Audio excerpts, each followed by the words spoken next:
Hola, ¿qué tal amigos? ¿Cómo están? Mi nombre es Axel Maré y bueno, en esta ocasión estoy con mi perro Marduk. Quiero presentar a mi mascota Marduk. Y bueno, en este video les vamos a mostrar un video tutorial de cómo vivir con un perro un día, cómo mantenerlo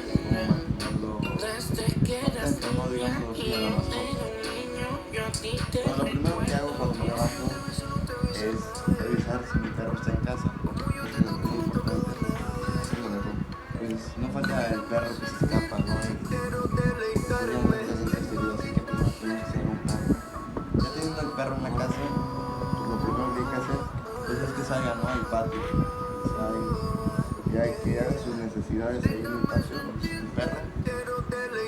Y pues que se sienta tranquilo. Eso es como a las 10, 11, va el desayuno, el primer desayuno.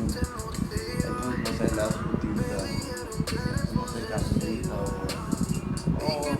no sé, algo así tranquilo. Y luego con sus croquetitas igual, así molidas. Y bueno, ya en la tarde pues dejas que se duerma un ratito. Y un rato ya después le damos de comer bien, que es la carne del perro y todo eso.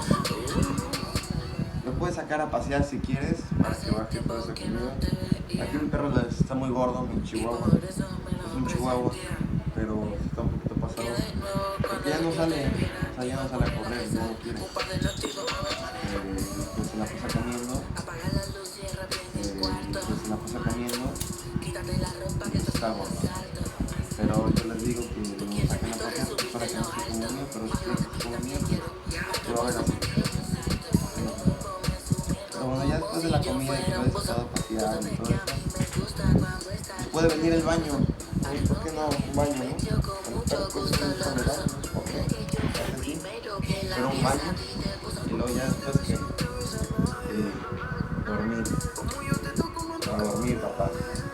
Antes de las 10, pues mi chihuahua se duerme como a las 12, ¿no? Pero los perros se tienen que dormir como a las 10 más o menos, pero ese güey no se duerme, no está ahí.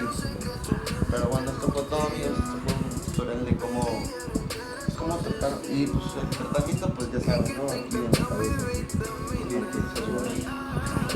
que se sube en la cara, ¿no? Bueno,